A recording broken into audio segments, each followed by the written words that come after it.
¿Estás empezando a crear contenido como yo y no sabes dónde encontrar estos sonidos?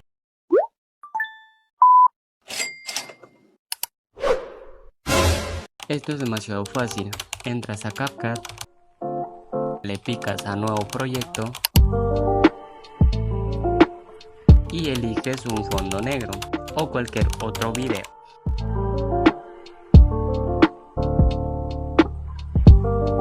Entras a audio y en efectos de sonido.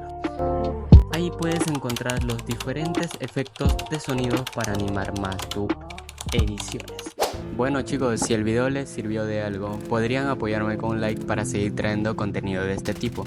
Conmigo es hasta aquí y nos vemos en un próximo video. Los quiero.